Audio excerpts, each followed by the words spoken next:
Ayan, what a great day para simulan itong ating first episode ng ating bagong pakulo sa social media. More than isang bagong pakulo, gusto nating tawagin itong infotainment. Info dahil syempre magbibigay tayo ng mga kaalaman patungkol sa kalusugan at entertainment dahil gusto natin gawing learning ito in a very fun way. Ako po si Doc Monray. Tama ka dyan, Doc Mon. Dahil dito po sa Bicol CHD, naniniwala kaming learning never stops. Ako po si Noel, at ito ang BHW Me, Be Healthy with me. Ayan, Doc, bago po tayo magsimula sa ating first episode, pwede mo po bang ma-share sa amin kung ano yung nag-inspire sa program title? Actually, medyo excited ako na i-share itong concept kung bakit natin ginawa yung show na to. No? Kasi nagsimula ito sa tagline ng ating Department of Health na sa Healthy Pilipinas, bawat buhay ay mahalaga. At syempre dahil bawat buhay ay mahalaga, gusto natin maabot natin hanggang pinakadulo ng Bicol Region na ma-share ng mga bagong informasyon. So last year, Noel, kung matatandaan mo, nag-conduct din tayo ng mga people-centered or people-focused activities kung saan kinandak natin yung mga activities, pumunta tayo sa mga barangay, sa mga municipalities, at nakita natin doon na nag-enjoy yung mga tao na napuntahan natin sila, nabigyan natin sila ng mga bagong kaalaman tungkol sa kalusugan. At medyo ang problem lang natin doon, Noel, isang barangay, isang municipality lang ang napuntahan natin sa isang araw. Kaya naisip natin, why not? Gawin natin siya in social media kasi syempre kahit siguro umabot tayo sa pinakadulo ng Sorsogon at pinaka-norte ng Camarines Norte ay walang problema at mararating natin yan. Ayan, gaya nga ng sinabi mo, Doc, no? Kapag nagko-conduct po kami ng mga health campaigns sa iba't ibang mga munisipalidad sa buong Bicol Region, talaga namang G na G ang ating mga BHW, kaya dapat lang na-empower pa natin sila lalo.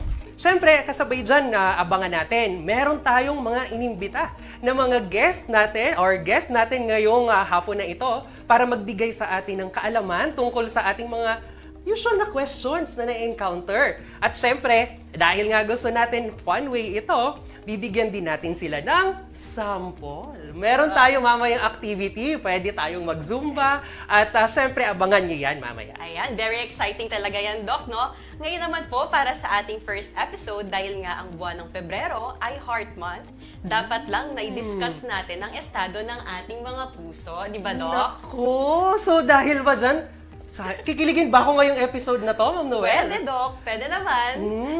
Okay, excited ako dyan. Pero Sige. Doc, paalala lang, ito pong episode natin ngayon ay hindi po ito tungkol sa mga relationships, ha? Pero pwede naman siguro natin pag-usapan, Doc. Pero mamaya na siguro yon. Mag-focus po muna tayo sa cardiovascular health o ang heart health. Okay, so syempre, ngayon, we are privileged na makasama po natin ang isang specialista po sa larangan ng cardiology. Nagpapasalamat po tayo sa pagbibigay niya ng oras ngayong umaga. So, pinapakilala po natin ang ating first ever na guest sa episode na to. Si Doc Jemuel Chavez, cardiologist mula po sa ating pong Bicol Regional Hospital and Medical Center. Doc, good afternoon po. Hello, good afternoon.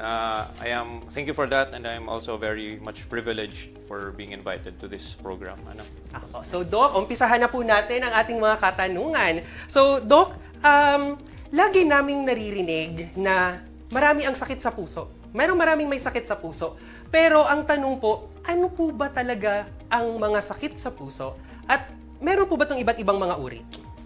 Yes, heart disease in particular is not just worldwide, especially here sa atin, it's one of the leading causes of having comorbid illnesses, and leading causes of mortality as well. No, ibig sabihin, numero unong sanhi ng pagkamatay, no? So it's very common. And then there are a lot of different cardiovascular diseases, okay? So, mamaya, i-try natin i-tackle pa isa-isa. Yung mga common lang, no? Mga usually what we encounter in our community. So, ibig sabihin po talaga, no? Pressing yung concern natin kasi numero uno pala itong cause ng pagkakasakit at pagkakamatay ng mga Pilipino. Ayan, so nalaman na po natin kung ano po ang definition ng sakit sa puso, Doc, no? Sunod pong katanungan namin, ano po ba yung mga usual na nagkukos ng mga sakit sa puso? Well, usually, before you develop a certain heart disease kasi or cardiovascular disease, there will be certain risk factors. Risk factors. You will be predisposed to having a heart disease, no? So, yung iba nito, modifiable, ibig sabihin, nakukuha lang natin sa araw-araw natin ginagawa. Yung iba naman hindi, non-modifiable. Ibig sabihin, pwedeng hereditary, namana, no? Ganon. So, paano tayo nagkakaroon? So again, development of risk factors which will eventually lead to having heart disease if they are not controlled, no? So siguro isa sa mga pinaka-common na lang din, simulan natin sa pinaka-common na na-encounter natin na halos lahat ng pamilya meron ay ang pagkakaroon ng high blood pressure or hypertension or alta presyon, yun yung mga iba-ibang terms niya, no? Or high blood pressure, more commonly known as hypertension in the medical field, So ito ay napakakaraniwan.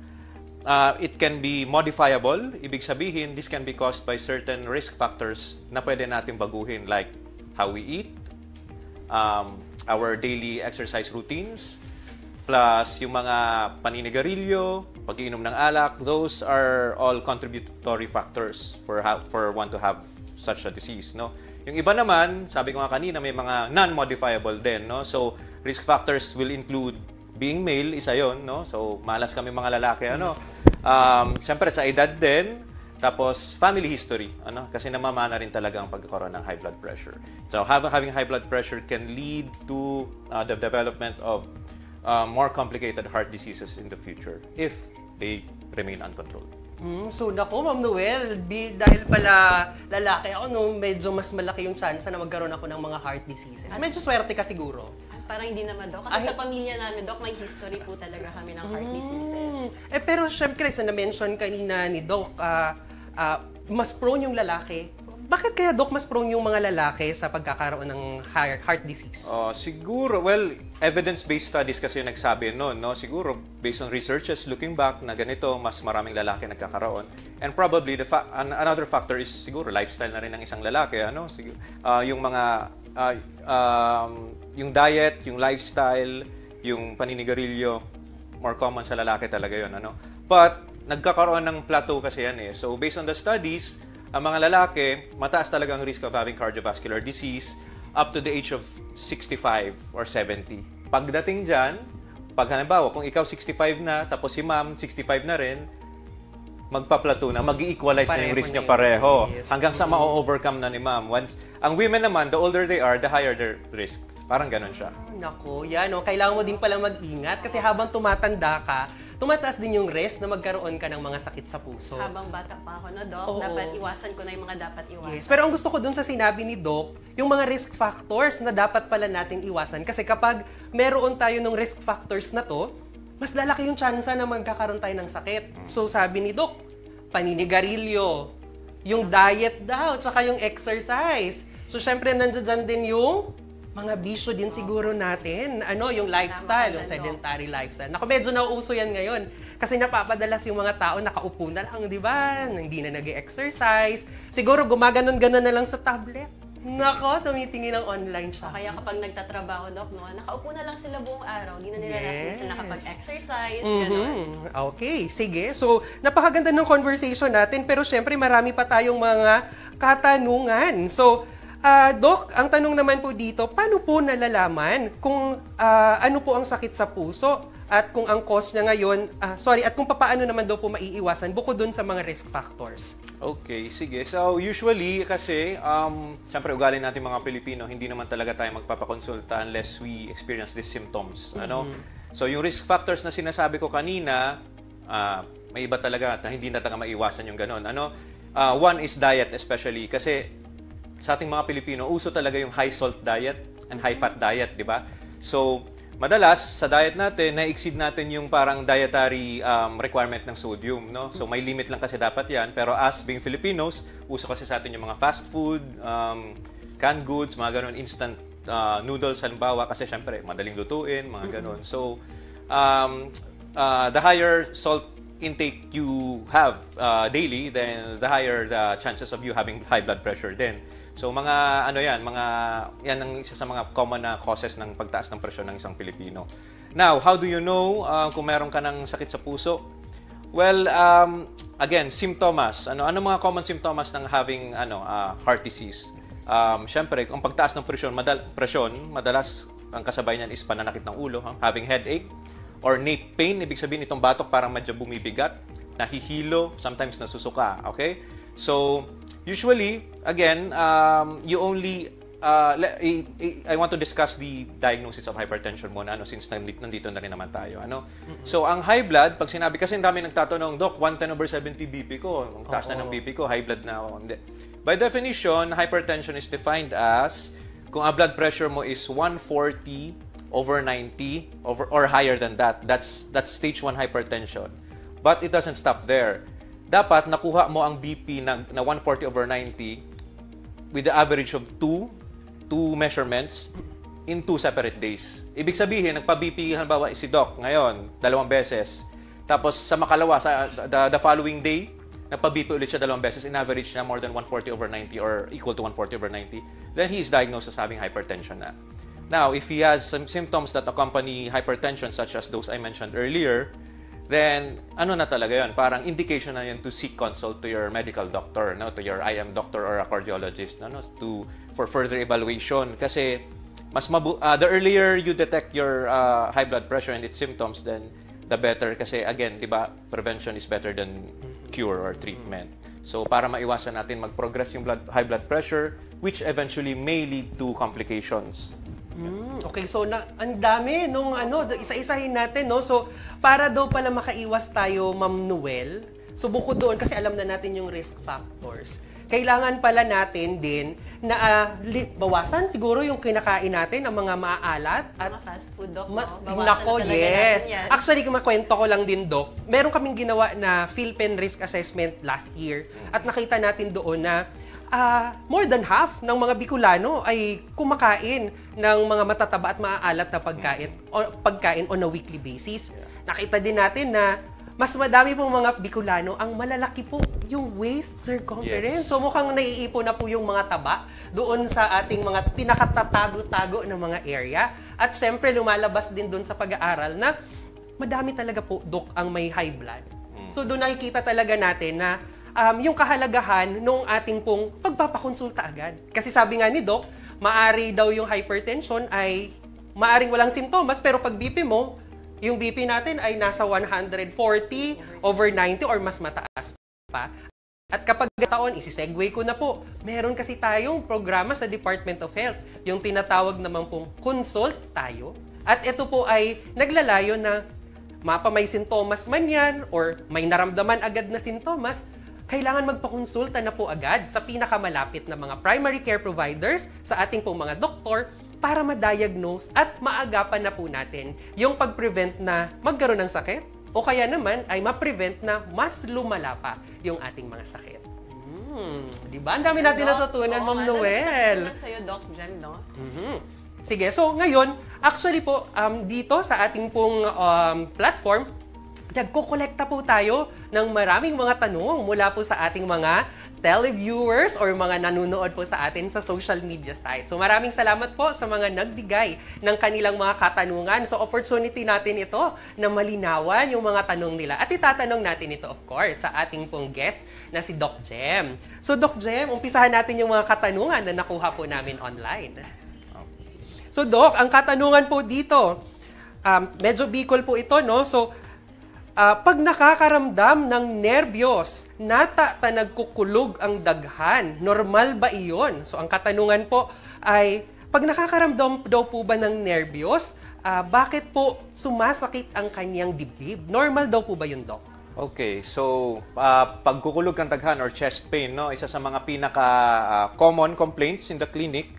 At the same time, hindi pwedeng baliwalain. Hindi mo pwedeng i-neglect kasi it could be normal or it can also be a sign of something even more serious, di ba?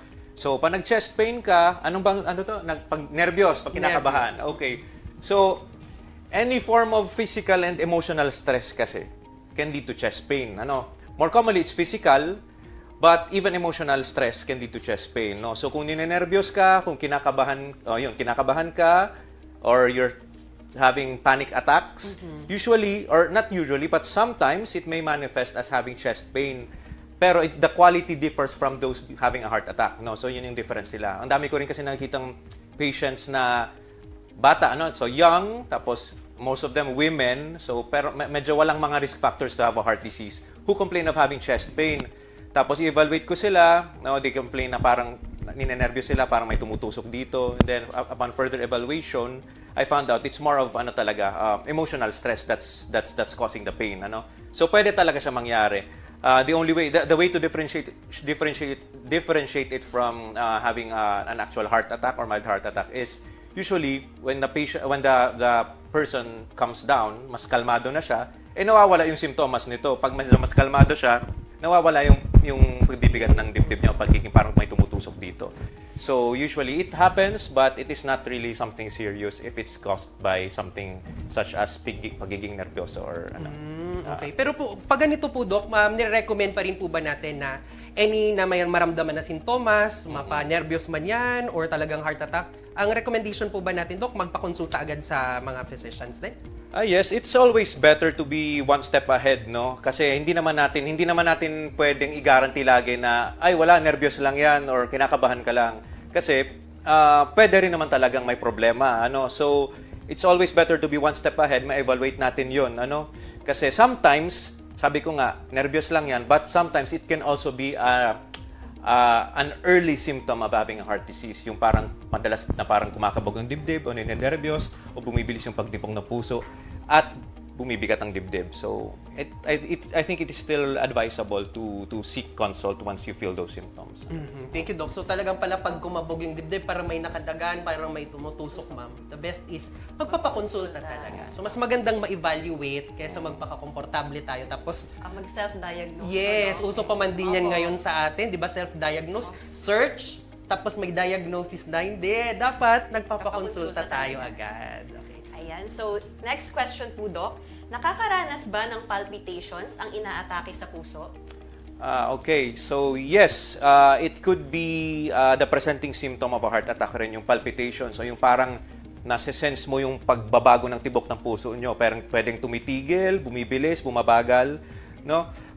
Although it's not as common as having chest pain. Usually talaga having chest pain, so pagkukulog ng dagahan, itong pinaka numero unong complaint kang taong tiga-atake sa puso. Ano? But palpitations can be a presenting symptom as well. No? Halimbawa, inaatake sa puso, usually, ang mga pasyenteng, may ibang population kasi na hindi chest pain ang presentasyon ng pag-aatake sa puso. Ano? So, some people who are elderly, ibig sabihin, if they're 75 or 80 years old and older than that, those with diabetes, no?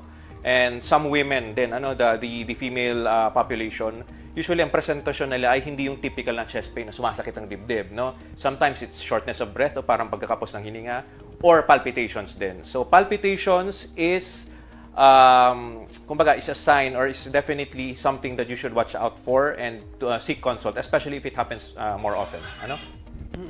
Doc, connected din po ito dun sa nasabi po natin, yung palpitation. Kasi may katanungan din mula sa online po natin na tagapanood. Connected daw po ba ang pagkakaroon ng high blood sa mabilis na tibok ng puso? Yes, pwede din po. Kasi kung i-try natin i-dissect, no, ang high blood pressure, ibig sabihin, yung daloy ng dugo natin sa mga ugat, sa mga arteries sa katawan, ay medyo hindi ganun kaswabe. Mataas yung presyon. So sometimes it can also alter the rhythm of your heart. Pwede rin magkaroon ng mga pagbabago sa tibok ng puso, pwede magkaroon ng mga skip beats or irregularidad, or yung tinatawag nating arrhythmia. So mararamdaman natin as palpitations rin yun. And some patients with hypertension, during the times na tumataas ang blood pressure nila, nagko-complain rin sila ng gano'n. So pwede rin siya, nagpapalpitate siya habang tumataas ang BP. Connected pala yung Connected din heart, siya. yung hypertension sa tibok ng puso talaga, ano? Sige po. Isang tanong pa, Doc, na connected doon po, no? Sintomas ba ng may sakit sa puso ang madalas na pagkakapos ng hininga? Okay, yes. It is a symptom and let's say it could be a warning sign talaga, na yan talaga definitely, I would strongly recommend na magpa-konsulta agad kayo pag ganyan. Especially if you know there is a noticeable change dun sa capacity niyo mag-exercise. Halimbawa, last week, yung kaya mo maglakad ng mga more than 200 meters na hindi kinakapos ang hininga. Tapos the following week, parang less than 200 meters na lang, parang hingal ka na, o kaya hindi mo na kayang umakyat ng third floor.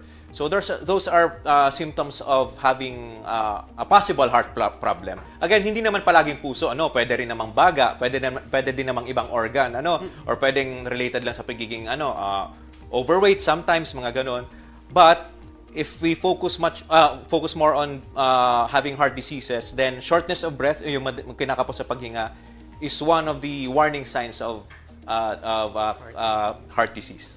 Ito yung mga pasyente na nakikita natin, Doc, na dati kayang umakyat ng ilang flight of stairs, tapos biglang nung nagkaroon na sila ng sintomas ng hirap sa paghinga, aakyat lang, few steps pa lang, hindi makakaakyat sa second floor. Yes, pagpapahinga muna. Ganon. Tapos minsan pang very specific complaint nila is yung tinatanong ko sila kung kaya nyo bang matulog ng komportable ng isa lang ang unan o medyo mababala yung ulo. Ang ilan sa kanila nagsasabing hindi. Mas gusto nilang mataas ang unan nila. 2, 3, hanggang 4 na unan. So those are very, very specific for having a heart disease. Na parang hindi sila komportableng humiga ng mababa kasi parang nalulunod yung pakiramdam nila. Ayun, yung pag natutulog daw sila, para daw silang nilulunod, yung description lagi na nakukuha namin sa mga patients. Eto! Favorite ko yung question. Maraming salamat sa nagbigay ng tanong na ito. So, ang tanong, Doc, kapag heartbroken ba ay pwedeng atakihin sa puso? Nako, medyo related ngayon to sa Valentine's Day, Doc. Ano ba? Ang sagot nito, yes and no. Kasi, well, kung magiging literal ako or pilosopo, pwede po. Kasi sabi ko nga, any physical or emotional stress can lead to heart attack, heart failure, ganun. Sometimes if you're too stressed about something, pwede siyang magkaroon ng direct stress or effect sa pagbomba ng puso natin. May tinatawag natin tayong mga cardiomyopathy or specifically stress cardiomyopathy, na talagang naapektuhan ng pagbomba ng puso, which can lead to hindi naman talaga atake sa puso, pero yung paninikip ng dibdib, during the time of being heartbroken or being stressed, But if being heartbroken per se, dahil halimbawa, nag-break lang kayo ng jowa nyo, tapos bata ka, you're 15 years old, wala ka namang bisyo, then the likelihood of you having a heart attack because of a breakup is very, very low. So yun. Kaya yes and no yung sagot. Yes and no pala yun, Ma'am Noel. Pero syempre, mas gusto pa rin natin dahil buwan ng puso ngayon, laging happy-happy dapat din yung ating mga puso. Tama ka na, no? Sige, may katanungan ka pa, Ma'am. Next question po, Doc Jem. Kapag po ba high blood ka, ay mas madali ka bang magkaroon ng sakit sa puso? Yes, definitely. Kasi, again, hypertension is probably the leading cause of developing heart disease, not just sa atin, but worldwide. Especially kung hindi talaga siya kontrolado. Ibig sabihin, you've had hypertension for several years, let's say mga 5, 10 years or longer than that. Tapos, despite taking your medications, hindi siya nakokontrol. Or what's worse is kung hindi ka umiinom ng gamot talaga, your lifestyle did not change, you continue to eat maaaskad na pagkaon, matatabang pagkaon, you continue to smoke, your blood pressure remains elevated. Having hypertension is just part 1 of a series of complications. Kasi once hypertension or high blood pressure complicates, pwede na magkaroon ng mga tinatawag na end organ damage sa iba-ibang parte ng katawan. Numero 1 sa puso, pwede nang it may lead to uncontrolled blood pressure can lead to mga heart enlargement, yung lagi nating na-encounter sa mga x-ray pa nagpapa-check up tayo, mga heart enlargement daw. Tapos kidney disease, So yung mga pasyente nagda-dialysis, it's either diabetes or hypertension lang nagkukos ng mga komplikasyon yan sa mga puso, sa kidney, sorry. And also mga stroke, yung mga, bang bicol ng stroke, Doc, nakalimutan ko. Stroke din ang ginagamit. Natiwi, mga argan, So stroke, heart attack, kidney diseases, those are all complications of not having properly controlled blood pressure. Thank you, Doc. Eto, Doc, very lagi ko itong nare-receive na tanong. Kasi ang unang nakikita ng mga pasyente is namamaga daw yung kanilang paa. So, ang tanong po dito ng ating isang viewer is, pag may sakit daw po ba, Doc, sa puso, namamaga po ba talaga ang paa? Yes, not all the time. Hindi lahat ng may sakit sa puso ay namamaga ang paa, Pero yung leg swelling or pamamaga ng paa is specific symptom pertaining to having heart failure, Ang heart failure po ay isang komplikasyon ng maraming mga diseases. One of those is hypertension.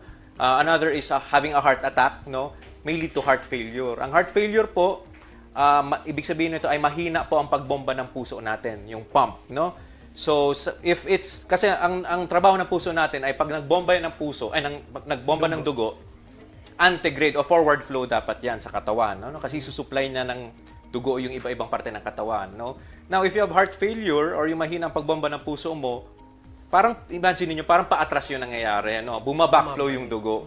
So, ang nangyayari, yung fluids natin, nag-shift siya, so parang nagli-leak. Parang gano'n, nagli-leak siya dun sa capillaries or sa mga iba pang klaseng ugat sa katawan natin, which may lead to mga fluid collection kung saan-saan. So most commonly sa sa dependent areas, ibig sabihin sa legs, sa paa. So those are signs of having heart disease, in particular heart failure. So kapag may heart failure pala, nakikita talaga natin, Ma'am Noel, yung namamaga. So talagang before pa lumabas itong sintomas na to, kailangan makasulta na para mabigyan na natin ng mga unang gamot. Okay, lunas, Doc? Yes. First aid. Speaking of first aid, Doc, ito po, sobrang importanteng tanong ito. And personally, curious po ako dito, Ano po ba ang maaaring gawin na paunang lunas o first aid sa taong inaatake sa puso? Okay, sige. Siguro, recognition talaga. Proper recognition. Finding out when these symptoms are actually happening. Kasi di ba ang iba sa atin, usually, binabaliwala rin natin. As long as hanggat sa kaya pa natin, okay lang, go lang. But early recognition, di ba, na there's something wrong, that's very important, okay? Tapos, syempre, it wouldn't help, especially if you have a family history of heart disease talaga, So, ideally, in a household, dapat meron talaga diyang marunong mag CPR, If you know cardiorespiratory support, or yung mga mouth-to-mouth, resuscitation, di ba? So, ideally, dapat meron talaga every household na ganun, Kasi, kayo yung parang first line of defense kayo niyan, Kayo yung pinakaunang may bibigay lunas sa nangyari, Kasi dapat magawa nyo yun before taking the patient or the person to the clinic or the hospital. At least may nagawa na. Kasi based on the studies, once CPR is performed before taking the certain individual to the hospital, mas mataas talaga ang chances of survival. Okay, nako, ang dami kong na-refresh ulit ako, Ma'am Noel. Na-incorporate pa natin yung... Yes, ang dami kong ulit natutunan na galing kay Doc Jem. Lalo na ako, Doc, na hindi naman ako mula sa medical field. Ang dami ko talagang natutunan ngayong episode natin na ito. Siyempre, pagpapasalamat natin yan, yung mga bago nating natutunan kay Doc Jem. Yan, maraming salamat po, Doc Jem, At para naman po sa ating mga viewers, kung may katanungan po kayo, pwede po kayong mag-comment sa baba o mag-send sa amin ng message.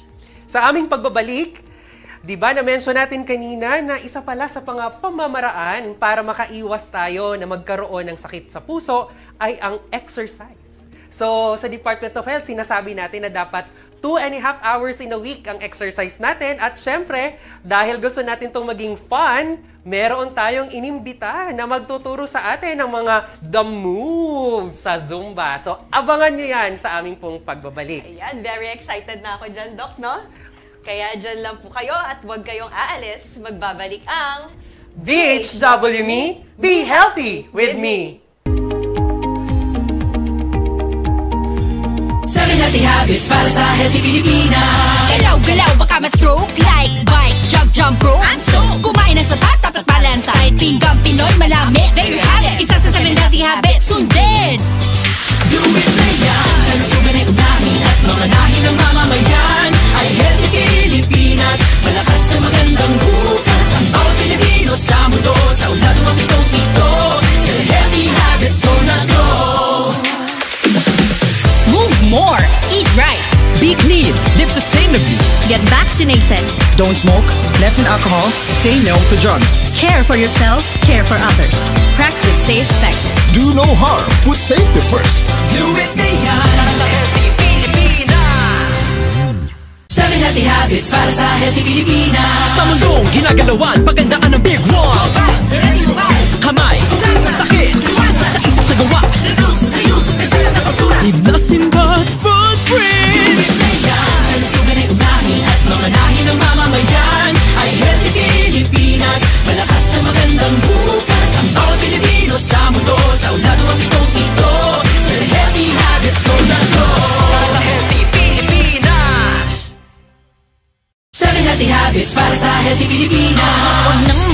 sa kumakalat, matay imulat sa tamang ulat. Ang dapat babakunahan na, mahalaga na bata pa kahit matatanda. Bakuna muna, una sa lahat. Kalusugan ay unahin at mga nahin ng mamamayan ay Healthy Pilipinas, malakas sa magandang bukas. Ang bawat Pilipino sa mundo, sa uladong ang pitong ito, sa Healthy Habits Go na Go. Para sa Healthy Pilipinas, 7 Healthy Habits para sa Healthy Pilipinas. Bawal na usok sa atin, baka ako hikain, di nakakagala ang bisyo. Hi, how can I help you? Dito na tayo sa kakaibang high. JV sa Bishop Free Lifestyle. Kalusugan ay unahin at mga nahin ng mamamayan ay Healthy Pilipinas, malakas sa magandang bukas. Ang bawat Pilipino sa mundo, sa uladong ang pitong ito, sa Healthy Habits Go na Go. Para sa Healthy Pilipinas, 7 Healthy Habits para sa Healthy Pilipinas. Sabay handa ang balikat ng may karamay sa bigat. Sila'y iniingatan, ngunit sarili huwag kalimutan. Mahalaga ka. Kalusugan ay unahin at mga nahin ng mamamayan ay Healthy Pilipinas, malakas sa magandang bukas. Ang bawat Pilipino sa mundo, sa uladong ang pitong ito, sa Healthy Habits Go na Go. Para sa Healthy Pilipinas, 7 Healthy Habits para sa Healthy Pilipinas. Pag-ibig ang panalo, one love, isang uri, papugay at papuri, walang talo sa pagpapasuri. Practice safe sex para sa pamilya at minamahal. Kalusugan ay unahin at mga nahin ng mamamayan ay Healthy Pilipinas, malakas sa magandang bukas. Ang bawat Pilipino sa mundo, sa uladong ang pitong ito, sa Healthy Habits Go na Go. Para sa Healthy Pilipinas, 7 Healthy Habits para sa Healthy Pilipinas. Di sinasaktan, pinoprotektahan. Parang helmet sa ulo pag nasadaan. Isuot na yan hanggang saan makarating. Practice safety over land over sea. See? Ligtas at malakas. Do it na yan. Kalusugan ay unahin at mga nahin ng mamamayan ay Healthy Pilipinas, malakas sa magandang bukas. Ang bawat Pilipino sa mundo, sa uladong ang pitong ito, sa Healthy Habits Go na Go. Para sa Healthy Pilipinas,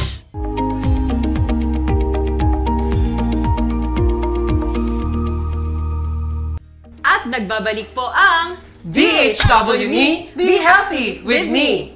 So ayan, Ma'am Noel, kanina na marami tayong natutunang bagong kaalaman patungkol sa ating heart health. At na-discuss din kanina ni Doc yung mga papanong mga paraan na pwede natin gawin para makaiwas sa mga sakit na ito. So una na dyan, alamin daw po natin yung ating mga risk factors para maiwasan natin ito. Siyempre yung tamang diet, tamang exercise, at syempre yung pagpapakonsulta. Ayan, Diba? tama ka dyan, Doc. And speaking of exercise, Ma'am Noel, inimbita po natin ngayong hapon ang nag-iisang Zin Virgin ng Legazpi City at ang resident din po namin na Zumba instructor ang nagtaturo sa atin lagi ng mga sayaw dito sa Department of Health Bicol Center for Health Development. Let us all welcome po Zin Virgin! Hello, Sir Dave! Hello, good afternoon po sa inyong dalawa. Good afternoon. Sir Dave. So, meron po kaming may sinasabi po na effective daw po yung exercise sa ating pong para ma-prevent yung ating mga diseases katulad ng heart disease. Oo, napakahalaga talaga ang pag-ehersisyo araw-araw, lalo na sa katawan natin.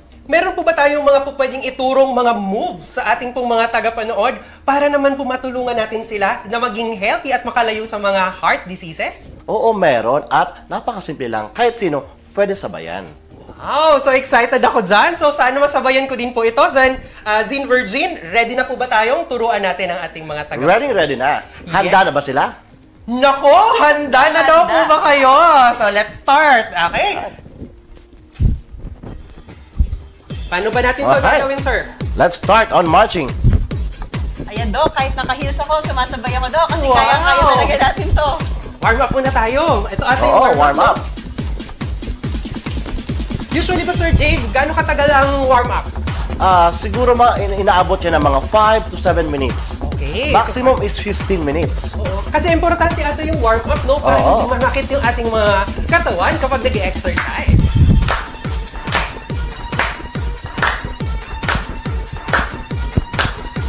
Maganda itong exercise natin, Ma'am Noel, no? Simple lang. Next na, Doc. Ooh. Yung step At naman, Oo. usually po ba, Sir Dave, mga ilang steps ang counting na to? Actually, depende yan. Kung gusto mo pa, diretso mo lang. Okay. Okay, bicep naman tayo. Okay. Ako, para lumaki yung aking mga muscles. Lalaki na talaga ito, Doc, yung mga muscle ko. Okay, extend your arms. Tension, no? Dapat i-extend natin.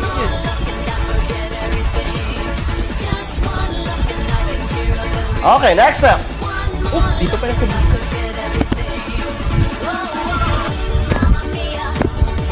Okay, sabay naman.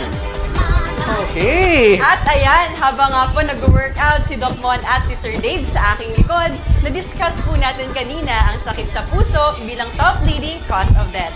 Next week po, abangan ninyo dahil pag-uusapan naman natin ang pangalawa at ito ang sakit na cancer. Pag-uusapan po natin ang common misconceptions and perceptions tungkol sa sakit na ito. Kaya kung kayo po ay may mga katanungan, comment lang sa baba o pwede po kayong mag-send sa amin ng message sa aming Facebook page. Ayan, Doc Mon at Sir Dave, kaya pa ba natin? Oo Kaya, naman. kaya. Okay, next step.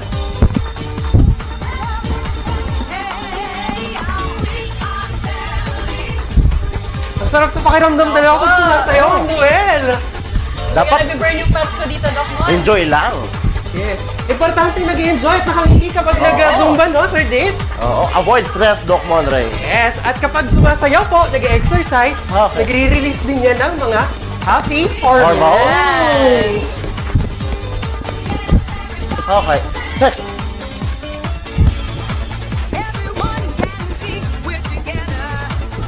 Okay, next, two sides.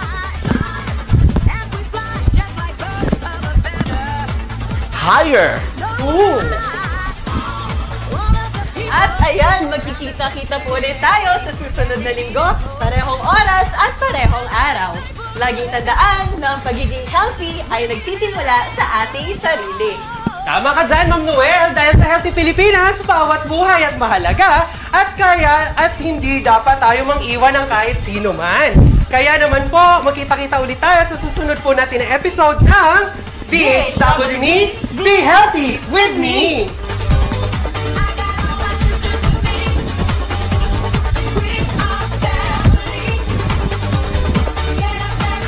Okay, hold. Okay, kung gusto mo mas ma-feel yung intensity, pump.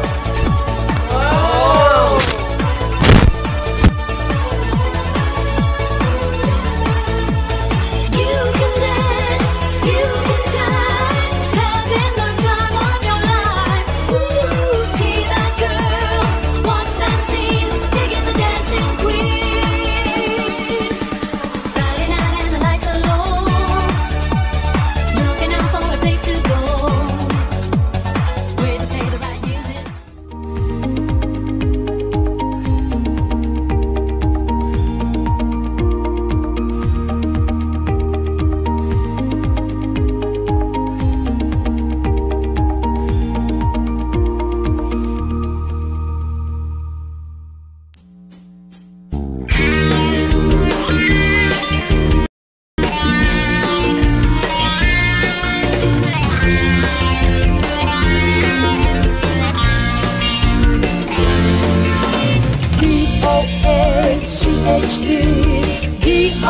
D-O-H-C-H-D Servisyo Salud Color Kita ako, kita gabos Magkarabang, magkaigwang maray na salud D-O-H may dekalagdag na servisyo Magaling dulog ko nagtatawag nagpapadabang Mga programa nagkasama ng sinda sa serbisyo Matawang solusyon ang mga kahilangan D-O-H-C-H-D D-O-H-C-H-D Servisyo Salud Color Ika ako, kita Itagabos, magtarabang, magkaigwang, maray na salud. Buon sa kinanglan, ipangaki sa kod na kita magdakula. Immunization, vaccination, sa tuig tinaon. Mag-ibo maagi, maiwasan ambisyon. Regular na check-up ang kaibuhan. DOHCHD, DOHCHD, servisyo sa Ludicolo. Ako, itagabos, magkarabang, magkaibang, maray na salud. Balanseng, magkaon, tamang katurog. Ehersisyo, magsumba, magpagipil, magtimbang. Dapat kita magmano, magpartisipan. Ano man sa tindang relihiyon, natinda sa buhay. Mga pagiramdam lamang ini para iwasan. Kita magkarabangan sa programa ka, Department